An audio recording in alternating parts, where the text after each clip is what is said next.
I have a diagnosis of bipolar disorder. And right now I'm really tired and lazy. Pretty much too lazy to hold this phone. So I'm just laying down.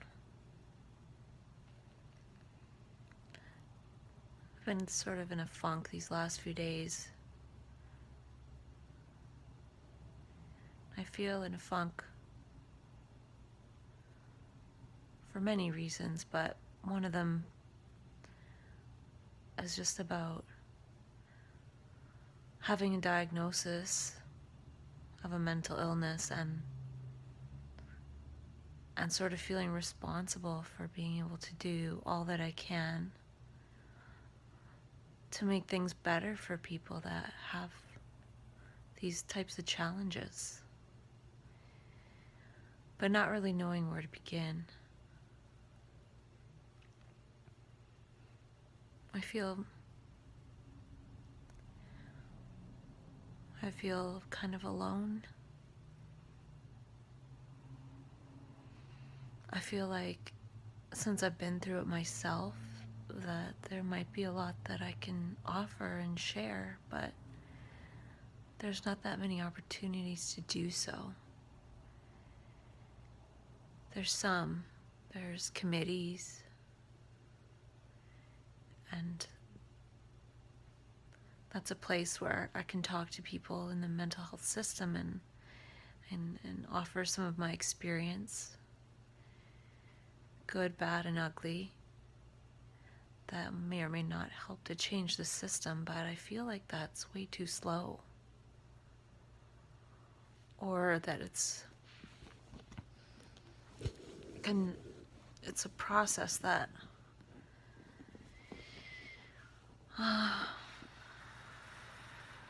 it's like words about words, but it doesn't really get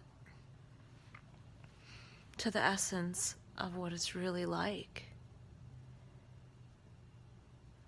And if it doesn't get to that, then how is it really going to be effective? Or if it doesn't address some of the causes. I know it's difficult to say exactly what causes what, but there's definitely factors, and those factors are often ignored completely, such as, past trauma, or for me personally, I have a diagnosis of bipolar disorder 1 and PTSD. And so I have medications, but there's stuff out there that can address PTSD, but it's not offered. And a lot of people that have a diagnosis have trauma, so it could be something that might be dealt with more effectively. Not even dealt with, I hate that term, dealt with. It's not something to be dealt with. This is like a person's life. And there seems to be a move towards a recovery model versus a medical model. But from my experience, I'm not even a fan of recovery model. Recover from what? Maybe trauma that led to mental health challenges. But to say that it's just something's wrong with me and my brain and I have to recover is, it doesn't even ask me, do you feel like there's something in you that's wrong? And if so, what is it? And do you feel there's something you need to recover from? And how can we help you? This is your diagnosis, and that's what you have to recover from. Yet there's no cure, so the recover part is kind of silly in a way. When I was diagnosed 5 years ago, I had the sense that I went through some kind of weird spiritual experience, and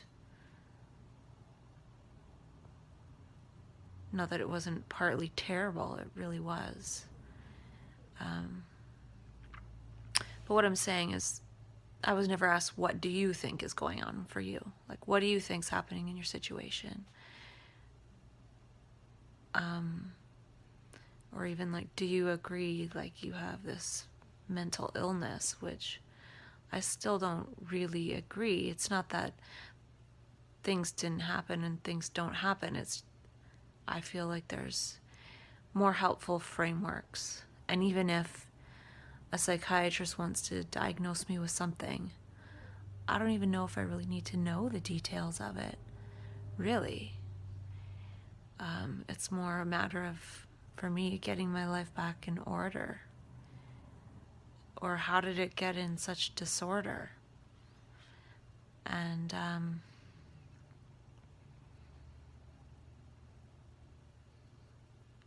yeah, I feel like there's just deeper questions that could be asked. But to have like a medical diagnosis and then say, okay, now you have to recover. Much of what I had to recover was because of being labeled. Like, how necessary is that label? Especially if a person is expected to recover, why is that label really necessary? But I guess in reality, the label does help in a way, because I'm able to get access to certain services. So something's definitely wrong. And there's ways that I've been given access to go about righting some of the wrongs, or at least glossing over them and, painting over them in a way to make it feel like things aren't wrong. But the trouble is, when a certain amount of stress comes up in my life, the things that are wrong tend to pop up. And to me, that's because there hasn't been anything to really help some of those questions, those deeper questions that were never asked, that address some of the root issues. And it's not all the root issues, and that's not the entire answer. I wouldn't say, oh, I would trade trauma counseling for all the other supports that I have. They're all necessary, but when there's key ones missing, it causes a little bit of trouble. And that's what I've been up against a little bit. I just feel like there's a lot of conversations I want to have, but I don't know who to have them with. And like, for example, yesterday I listened to a podcast, and it might be something relatively new. I'm not really a podcast person, but I came across it somehow, and it talked about a town where a lot of the population had mental health challenges, and the people in the town would actually take people in as boarders, just because that's something that was always done in the city or in the town as a tradition. And people did a lot better, the people with the mental health challenges. And they mentioned how these people had a new start, or how they went in with a strange family. So then all of a sudden there was a clean slate. And I feel like that clean slate is really necessary. And it's actually something that really helped me, because when I was first hospitalized 5 years ago, after I was hospitalized for 6 weeks, I went home and stayed with my family. And I lasted about a month, and I ended up back in the hospital. And after the second 6-week hospitalization, I went somewhere else to live. I went to like 3/4 housing for young adults, and that really helped me because I could be anybody I wanted to be. And I think at that time especially, I really needed to be somebody new because I couldn't be exactly who I used to be. And that person I used to be was the person that my parents were used to me being. So by going somewhere else, I was able to sort of get rid of that layer of guilt, of feeling guilty that I wasn't me, the me I used to be, and then also being aware that my parents felt bad that I wasn't the me that I used to be, which would be a second layer of guilt that I no longer needed to feel guilty about, which was really nice.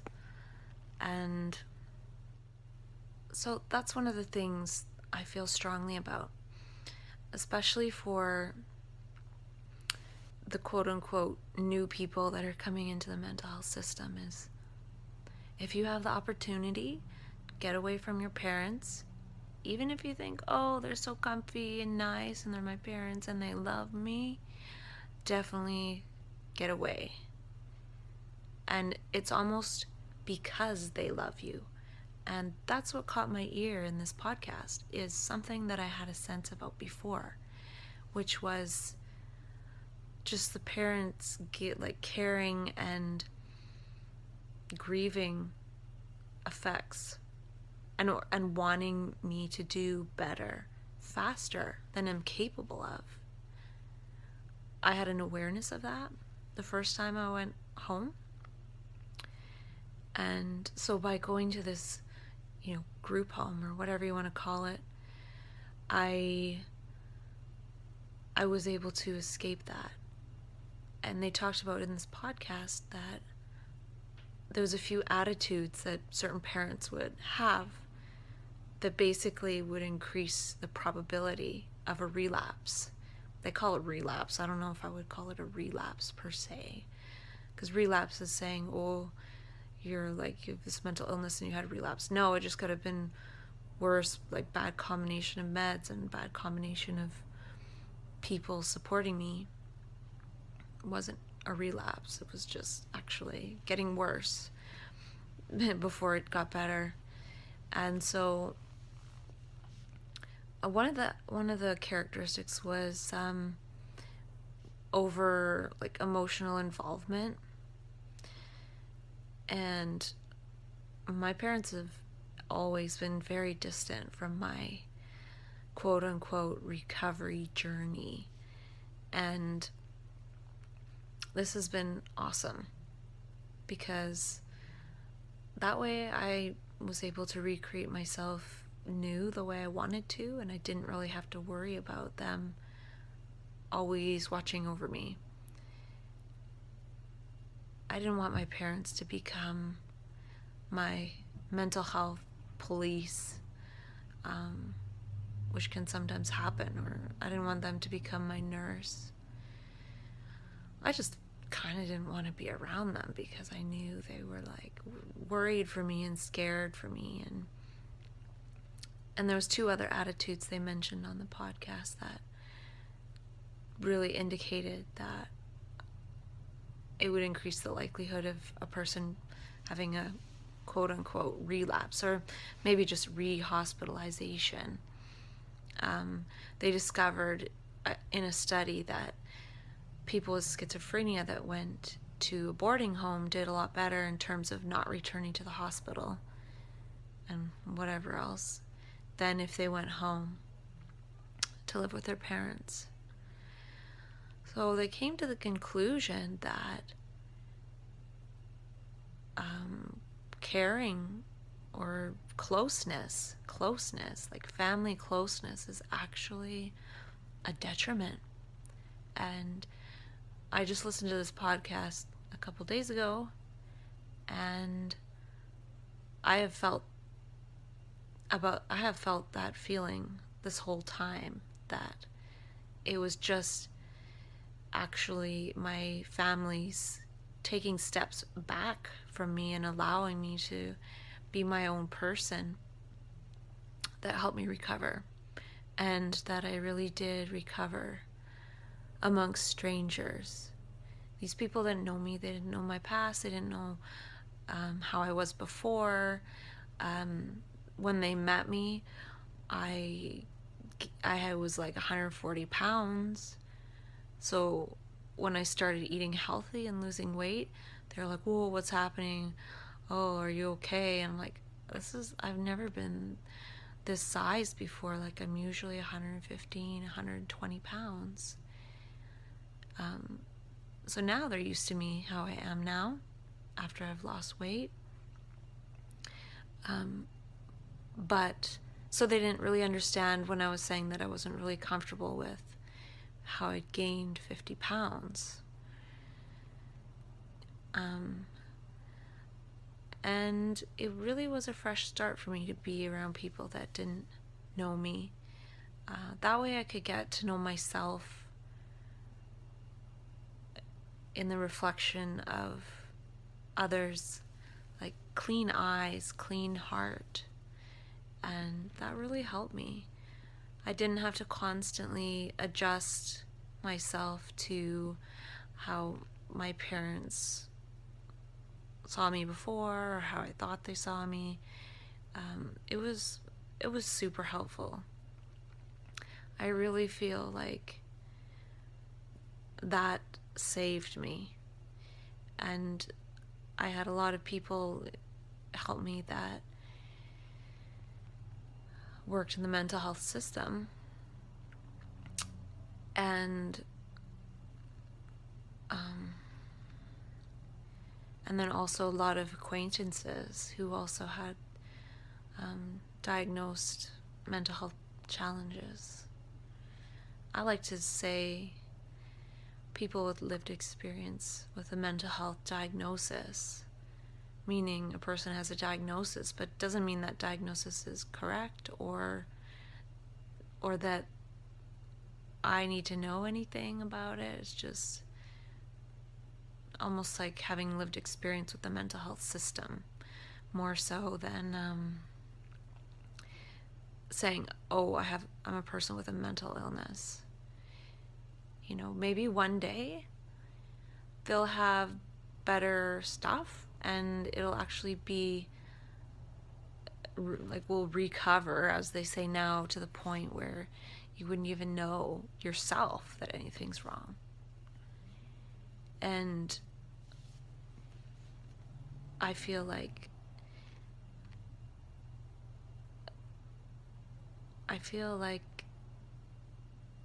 there's a lot more to it than just simply this person is mentally ill and that person's mentally ill. There's many more theories which maybe you've researched, and I've done quite a bit of reading in these last year and a half about it. And oddly enough, in the last year and a half, or less than that, I've been in the hospital 3 times. And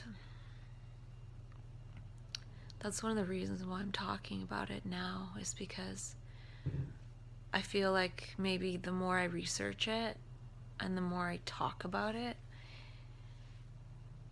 the worse it gets. Not really worse, but I'm acknowledging that it's a problem. And maybe it's not a problem at all. Maybe the problem, and it talks about this in that podcast too, which is really interesting, is the mental health system tries to fix people. And I've had this sense too that I'm not sure, like I can always grow personally, like personal growth, but I feel it's a little bit limited just to say these people have mental health problems and they need to recover, when everybody has stuff, and certain people maybe manifest more overt behaviors, but what's behind those behaviors? And a lot of other people, they're just able to bite their tongue longer, hold it in. But certain people who maybe are more sensitive or something. Manifest behaviors, but there's so much more to it than that, and there's other paradigms and there's other possibilities. And to say I need fixing and nobody else does is a little bit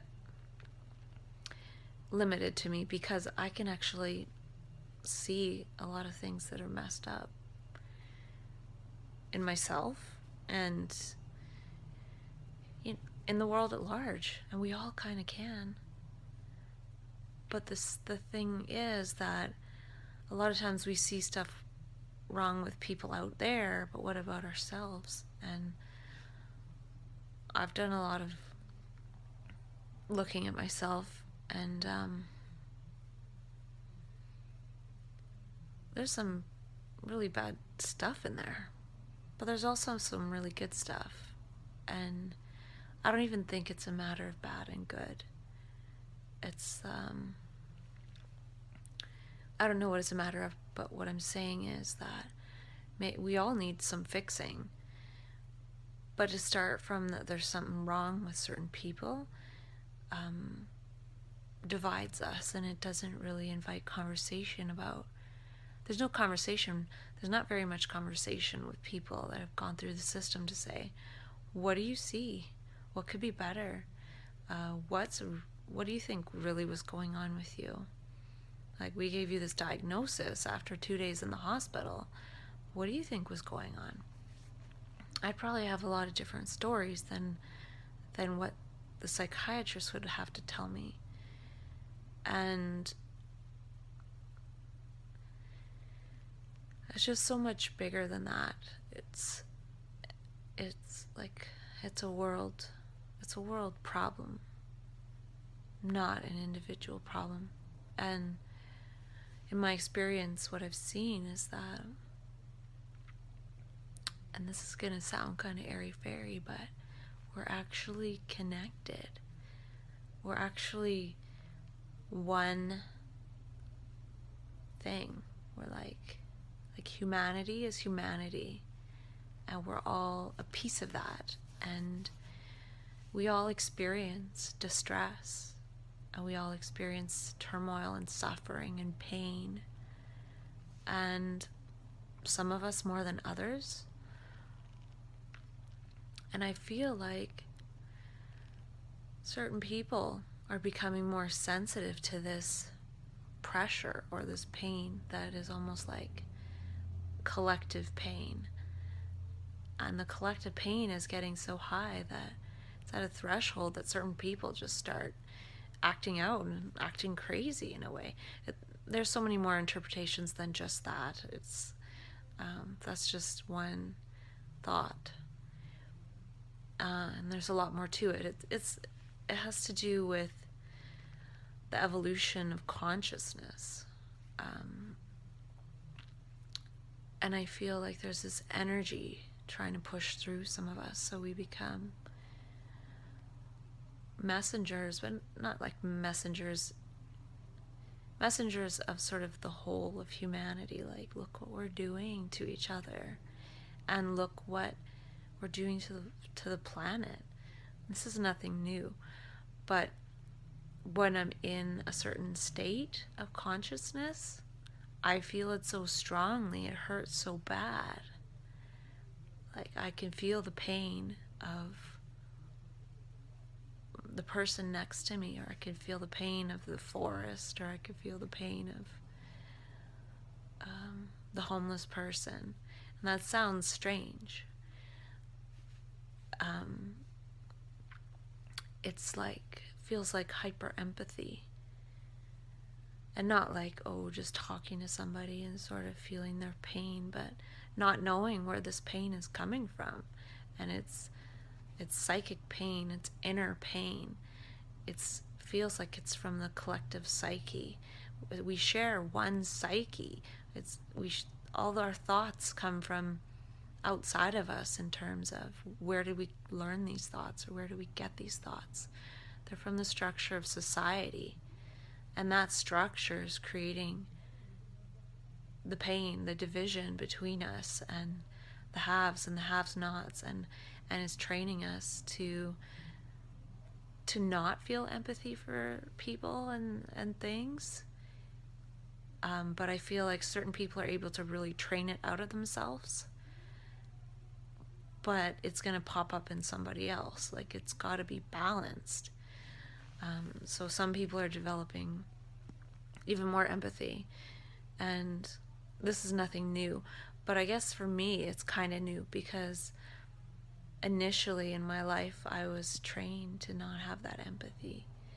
I was able to be very academic and very methodical and very calculating and value being academic. And then, you know, if my younger siblings were lazy and stupid and not applying themselves, like, they just barely existed for me. And I wasn't the nicest person a lot of times, and now I feel like holy crap. Like, we worry about karma from our past life, or like, what's it going to be in the next life. I've experienced my own karma plus whatever other karma in this life. Now it's almost like reincarnating several times in one lifetime. Like, I feel like there's been a birth and rebirth and death process several times, and it's the scariest thing. It feels very real, but it's all inward. But to me, it's like a learning experience, big time, because it not only do I feel like I'm kind of a messenger in a way, but not really. There's messages that we all have access to inform ourselves even within one lifetime. So it's not about, I feel like it's a learning process, and I actually feel like one day people will actually be hoping that they can go through this death and rebirth process. And some people do, but I mean, like, this harsh one with like, it's called psychosis. At least that's a medical term for it. And I don't mind that term because it's definitely scary. But at the same time, I also feel like it's healing. And I almost feel like the more pain that I experience in that process, it's either getting more resolved or it's just making me stronger for more to come.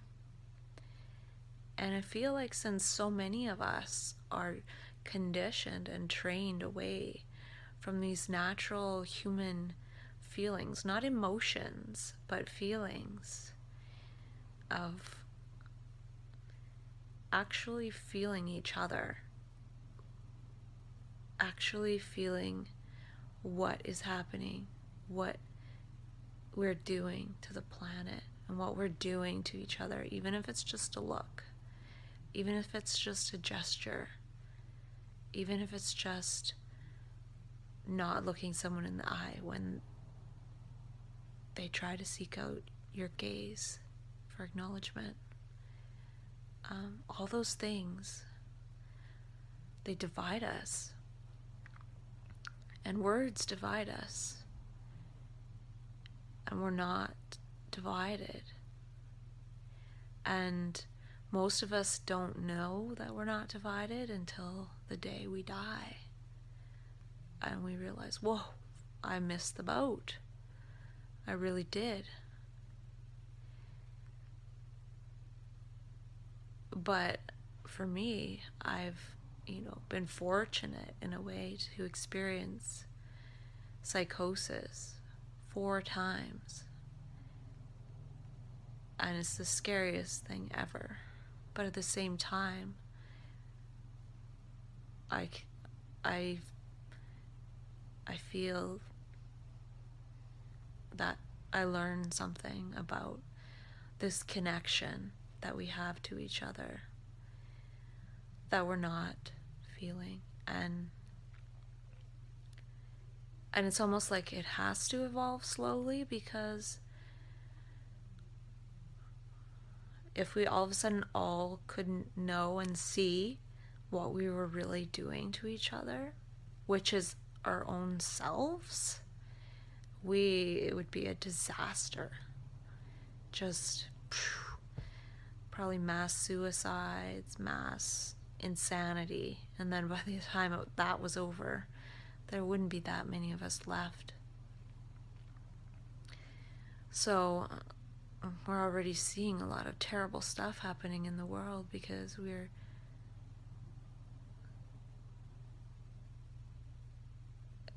the terrible has to happen for us to maybe eventually wake up and see that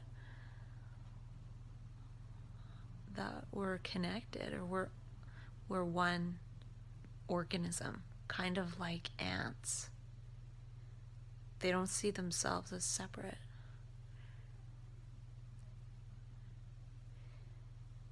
Ants work together and build their whatever, bees work together, and these are insects. I feel like we're supposed to, even though I don't like the word supposed to, but we're supposed to work together in a similar way. We're supposed to cooperate. And that's another thing that I'm not loving about recovery, or the idea of recovery, is that it assumes that we each need to recover to our own little hive by ourselves. And that's not necessarily natural. In the Western culture, success is to have one's own little apartment, at least in recovery from mental health diagnosis. It's like, have your own little apartment by yourself. Well, I've been living by myself now for, I guess, 2.5 years. And I've been in the hospital 3 times. And when I was living in the group home for 2 years, I was not in the hospital at all. Sometimes I miss people, and especially strangers. Just living with strangers.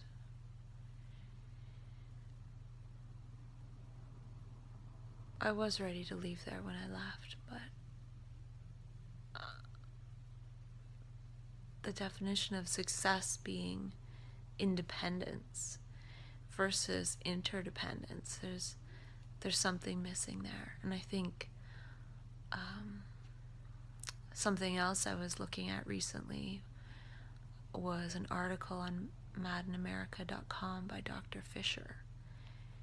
And I believe, I don't think he developed open dialogue, but he had an article on there that he wrote.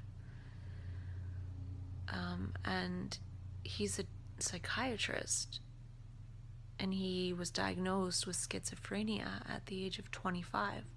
And he's now an older gentleman. I'm not sure how old, but probably at least 30 some odd years ago. And he described how psychosis is a monologue. And I've written quite a bit about psychosis just in my own personal explorations. And I've written a lot of psychosis as this, like a waking nightmare, for example, which is, not very creative, but I just made that up on the spot. But he says psychosis is a monologue. And so I don't think he developed open dialogue, which is a Finnish approach to first break psychosis, where basically a team of people, and they don't have to necessarily be super professional psych nurses or anything, they're trained in open dialogue, they go in and have a dialogue with the person in psychosis, as well as all the people that are close to that person.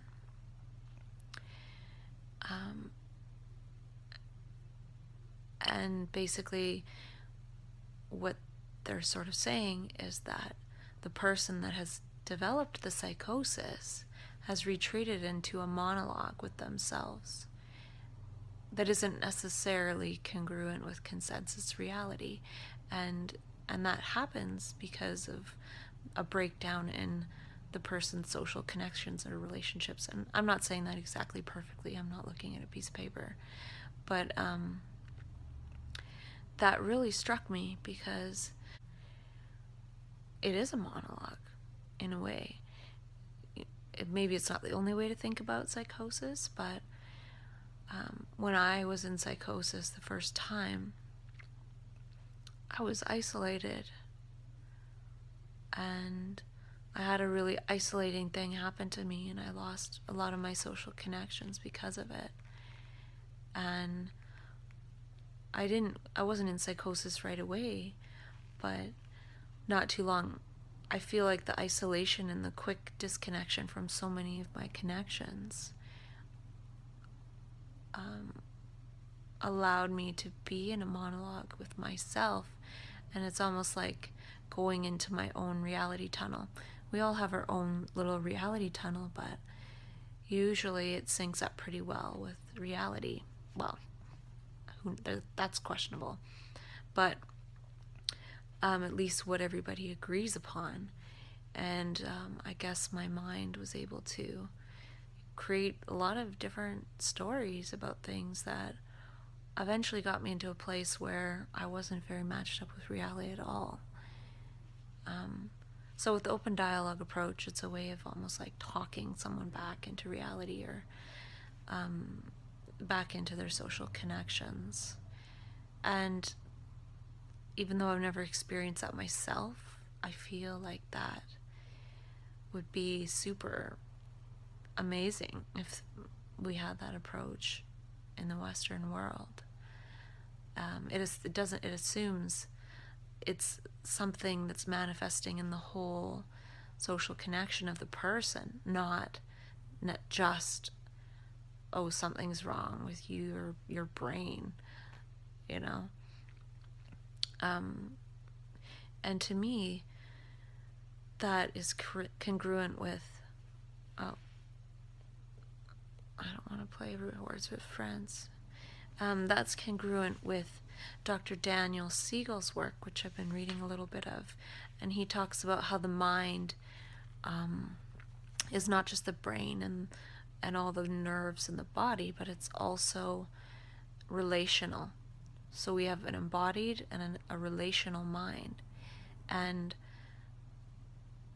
if a person's relational mind gets completely cut off, and all of a sudden, you know, say if I have 20 social connections and all of a sudden I have one, that's really going to affect me. It's going to affect my wellness, my mental health, for sure. So the whole idea that having this open dialogue, it definitely gets those connections back within the relational minds of all the people involved. And he also talked about another link went to something called CPR, or emotional CPR, and to me it seemed kind of like a mini form of open dialogue, basically training people to engage people that are in emotional distress and help in some way. I know there's other sort of forms of first aid out there for people with mental health stuff, but it's just kind of like call for help, which is helpful, but for certain professionals, if they were trained in actually addressing some of the emotional issues versus just saying, oh, cognitive behavioral therapy and I guess the dialectical behavioral therapy, and it addresses emotions more, but it's not super widespread. There's just so many more things that could be done to help people, and I feel really, really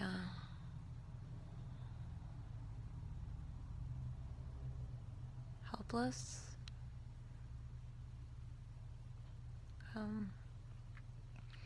The last time I went to the hospital, it was a really bad experience, and I don't want to go back.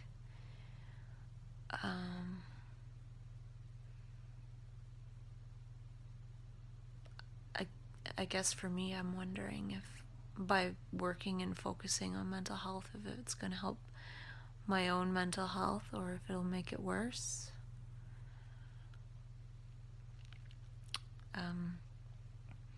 That goes back to the whole thing that was talked about in that podcast, was not trying to fix people. Well, am I trying to fix myself? Am I trying to fix things?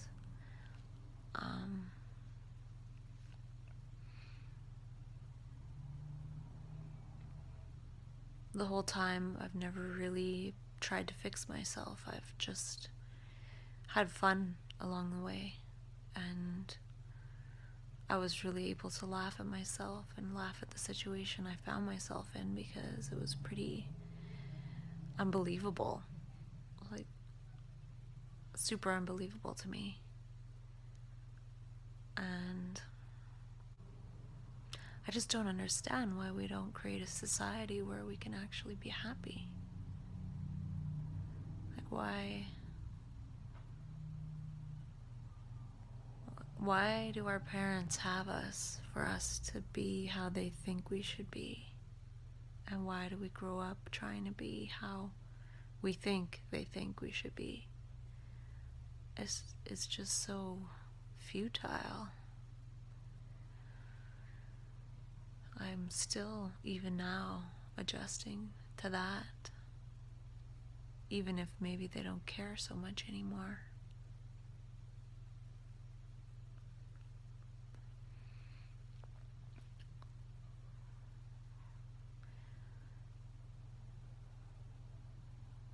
I still have trouble.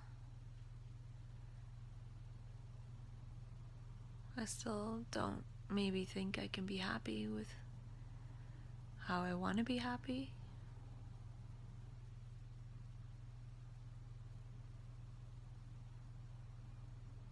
I'm still not able to be 100% unapologetically me. Where are the people that don't watch so much TV? I was watching some documentaries because I was feeling kind of sick. And there was one about women's roles and then one about men's. And they talk a lot about the influence in the media. And I'm just like, why do people watch so much TV? Like, don't we have anything better to do? I see my apartment more as a decorated prison cell.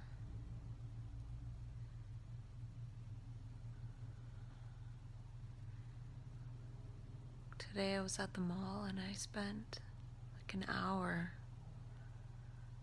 playing with this baby, but I never came closer than 5 feet.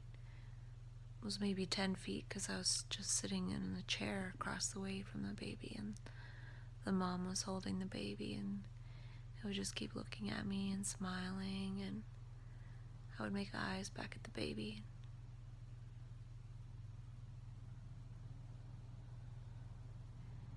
It made me feel like just that, being able to be a stranger playing with a baby with just my eyes and my smile.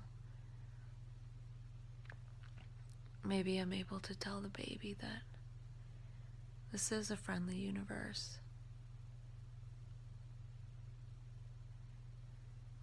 Maybe when the baby is my age, it will be a friendly universe. Maybe it already is. A lot of the violence we hear about is on the news.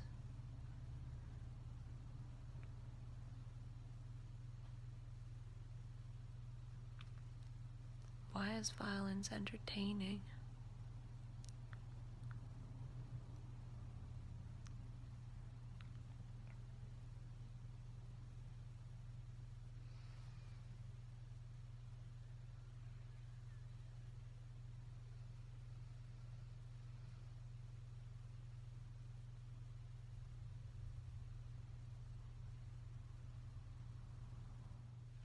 I don't know if I want to work in mental health.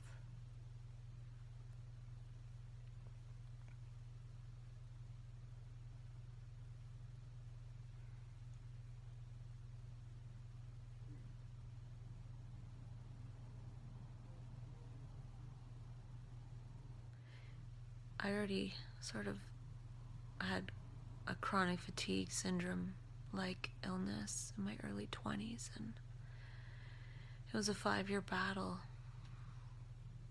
I don't like the word battle, but it was rough. And then I was really well and healthy for 2 years, and then poof, I was diagnosed with a mental illness.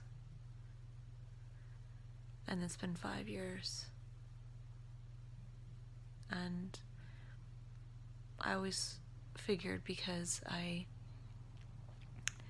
was able to get through and sort of resolve the chronic fatigue thing, that I'd be able to do the same with this mental health challenge. That it's more a challenge from the universe to really figure it out.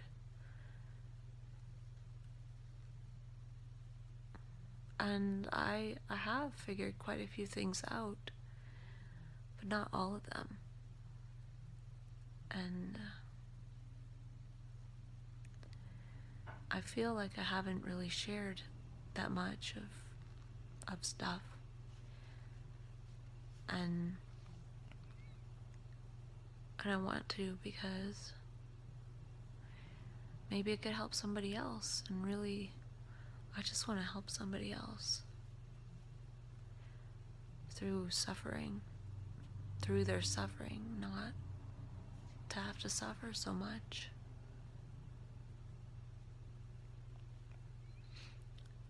Sometimes when I'm in that other state, I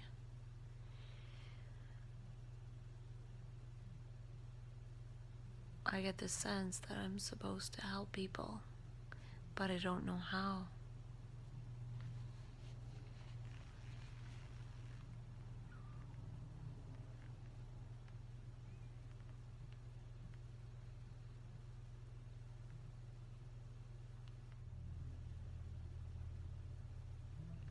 I think the most important thing is that we're all one. We're all connected. We actually are. We're trained out of feeling it.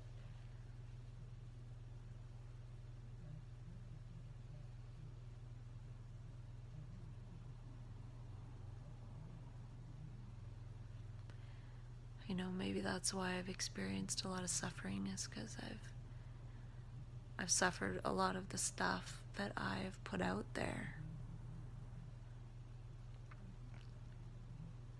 And maybe I wouldn't have put it out there had I known.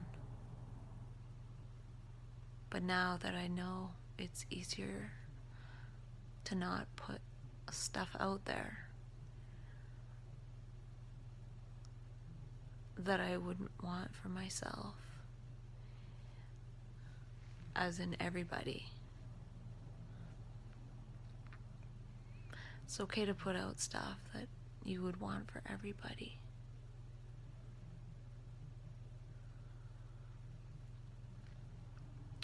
I feel like I want everyone to be happy and healthy, and it's pretty hard to be happy if you're not healthy, and it's pretty hard to be healthy if you're not happy.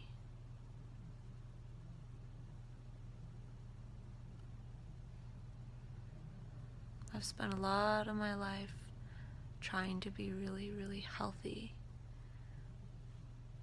since I had chronic fatigue and I was able to use diet style and interventions. Oh, I hate that word. I hate the word hate too. So, hate and interventions. We'll go with initiatives. And so diet style initiatives. But what's the point of being healthy and having longevity when I don't have a lot of really good relationships?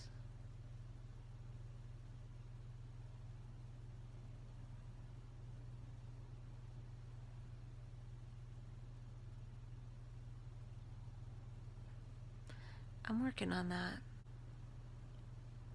I feel responsible for everybody, not just some of my friends.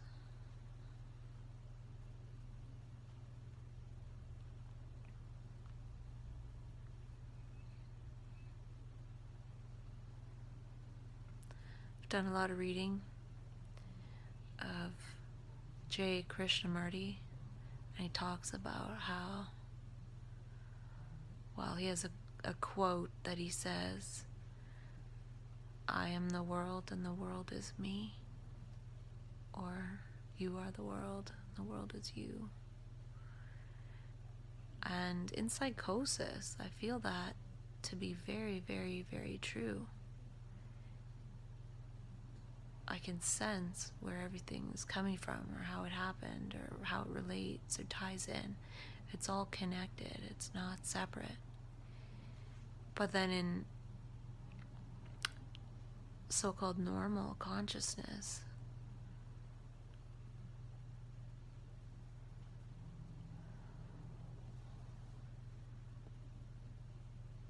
we don't feel that, we don't sense that. But doesn't mean it's not true. But if all of us were in psychosis, it would actually be normal.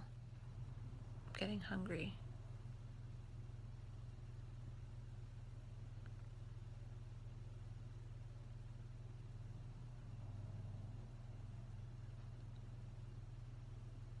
If all of us were in psychosis, we would all feel connected, and then we'd be in like this big giant puzzle together, and we'd see that we're all pieces of the puzzle, and we got to figure out where we fit, or stop destroying other pieces of the puzzle, or the puzzle won't get completed. We're playing the wrong game.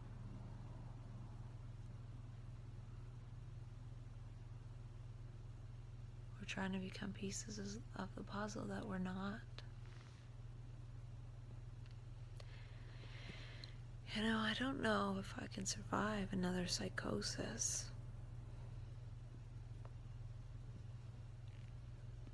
Like, I probably will, but at the same time, it's never guaranteed.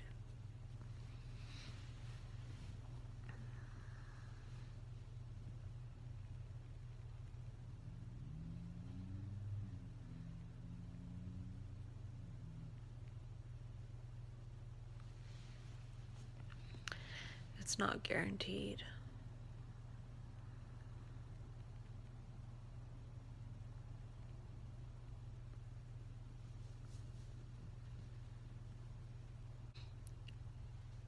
We're all connected.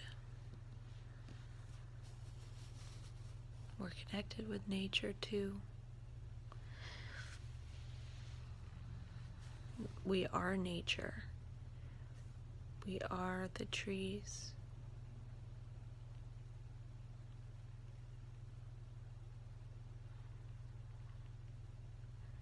We are life. So whatever else life is, we're also that.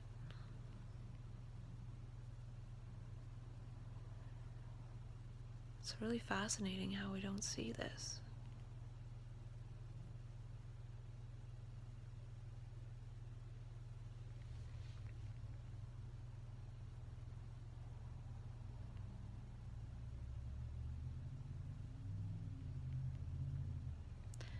Right now I'm okay with it, but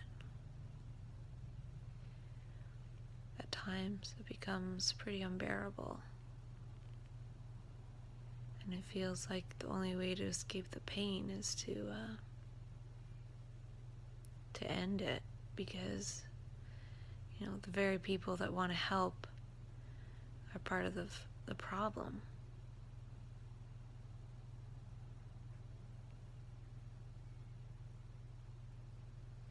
But we're all part of the problem. So I don't know what the solution is, but I feel like a solution could be basically focusing on the things that are an opposite to psychosis. And for example, nature. Nature is just life. It's completely innocent. And psychosis is thoughts and words.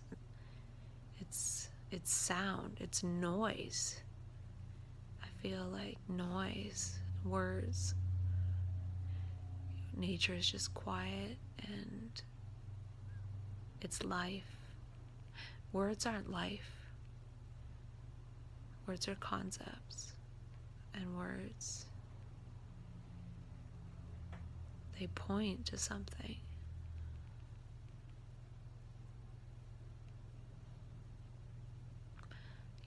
Words, I think words point right back to the thing where the words come from.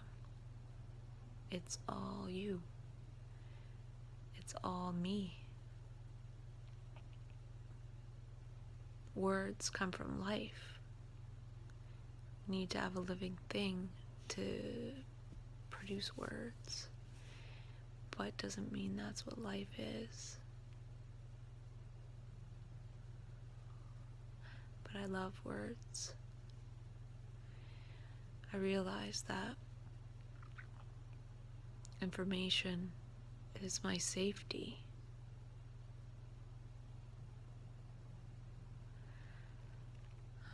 Well, it makes me feel safe. Words, information, knowledge. If I only get more knowledge, I can figure this out. But then it seems like the more knowledge I have, the more chances I have of going to the hospital. It's like I'm trying to do something.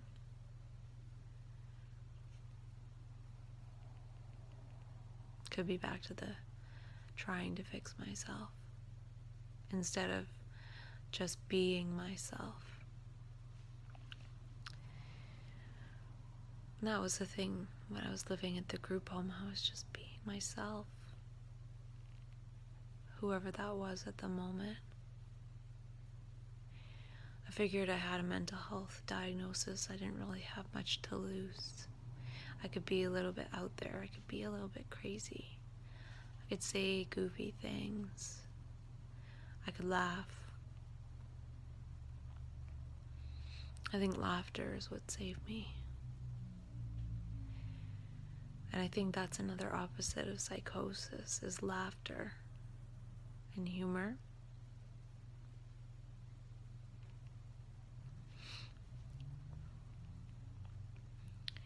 And play, like playing with the baby.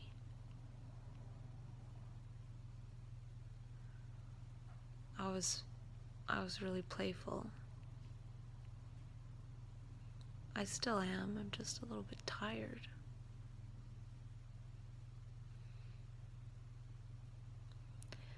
I've been watching Frankie and Grace. I don't really watch TV, but since I've been feeling kind of under the weather, I decided to try that show for some reason, probably because I heard my sister-in-law mention it. And I just finished watching a season, the season today, and I realized that I watched all of season 2, and I haven't seen season 1. And I was like, oh, that makes a little bit of sense as to why it kind of began quite abruptly, but it seems like the type of show you don't even need to watch season 1 to know what's going on in season 2. Pretty obvious, and I guess it's a mildly entertaining show.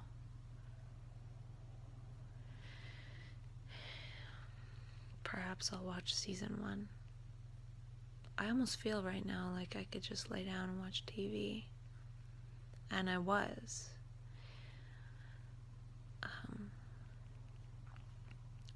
But I decided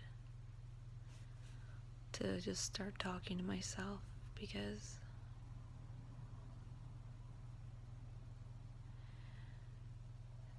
it could be a little bit more helpful than just watching TV. Well, I was listening to music a little bit after I watched TV.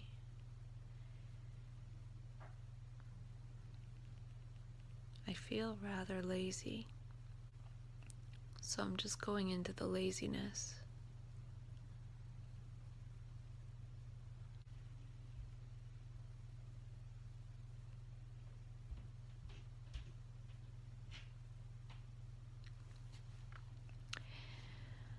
I feel like I could talk forever.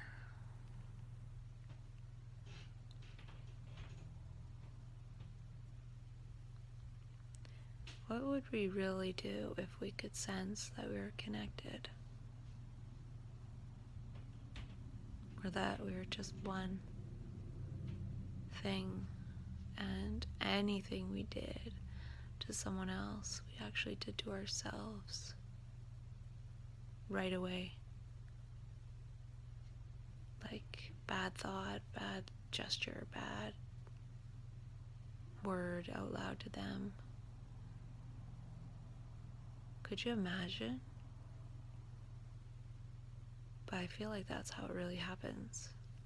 Maybe sometimes not immediately. Like there's definitely a grand design.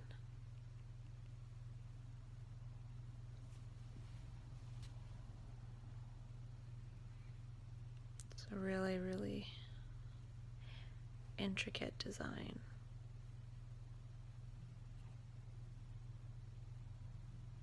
But you know, the thing is that we think we want to know how the world works, but we don't. I've seen that design. And as soon as I see it, I realize I don't want to know. I don't want to know what's going to happen. I don't want to see what's going to happen. It definitely makes it hard to even move, because each move is preceded by some sort of premonition,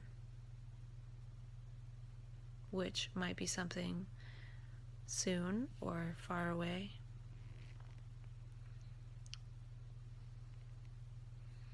But it's like too much information.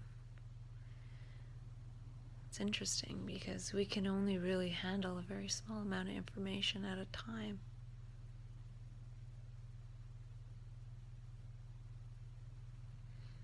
Way too much paralyzes us, and too little paralyzes us. It's like a happy medium.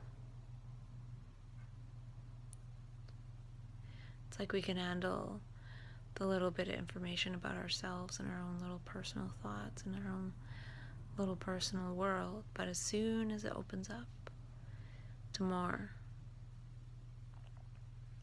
it's difficult to operate. Hence, becoming sort of dysfunctional. But what if that dysfunctional is just a new kind of functional? Functioning in a different way.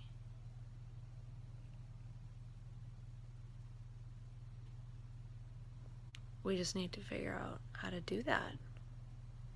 How to function together with that kind of information.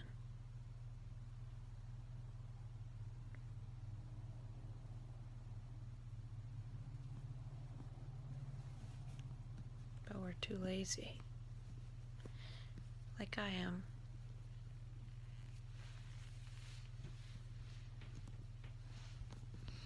I'm not really lazy, but why do I have this altruistic urge? Why can't I just keep to myself? Yet, at the same time, I'm a coward. Too scared to stand up and really change. But maybe nothing needs to change. Maybe it's fine the way it is. Maybe me wanting to change is the problem.